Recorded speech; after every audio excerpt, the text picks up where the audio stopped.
The Biden White House refuses to answer the question. It's a very simple factual question. Is it true or is it false?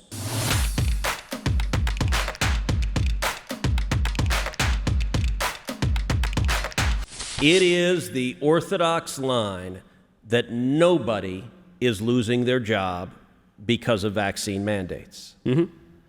Look, I got to tell you, headline that I read at a hearing last week, the largest health provider in New York fired 1,400 people.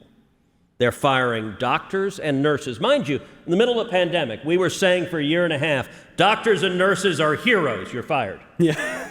That was then. A little bit incoherent, I'll tell you.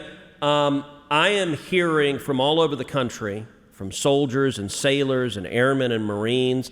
I was in the Detroit airport just a couple of weeks ago, was stopped by a gentleman there who said he was a Navy SEAL, had been in the SEALs 10 years. And he said, I'm resigning from the SEALs. Yep.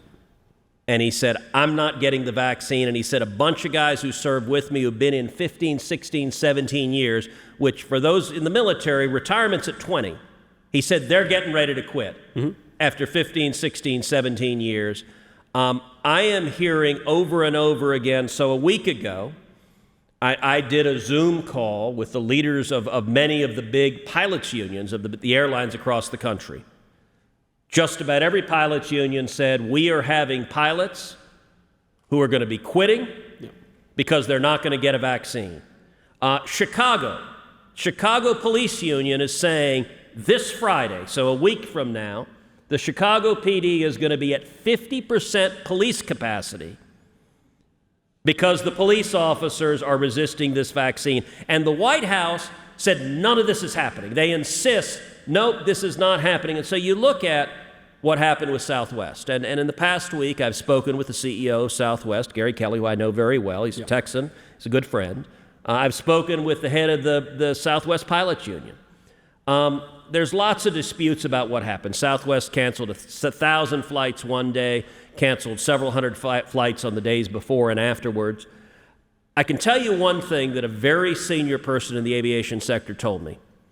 They said on Friday, October 8th, at Jacksonville, there was a sick-in among air traffic controllers. And at the Jacksonville Air Traffic Control Facility, 33 air traffic controllers were scheduled to come in.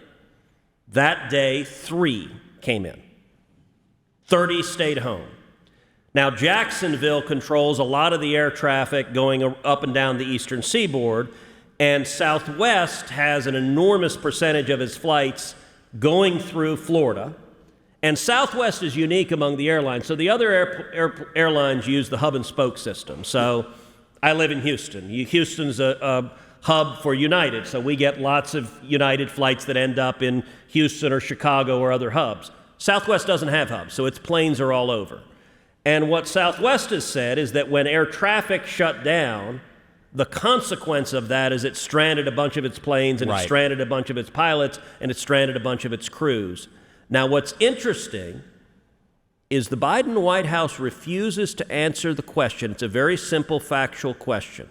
Is it true or is it false that on Friday, October 8th, there was a sick-in at the Jacksonville Air Traffic Control Facility where the vast majority of the controllers stayed home because of the vaccine mandate? And the reason they don't want to answer it, based on what sources are telling me in aviation, is because that is absolutely true.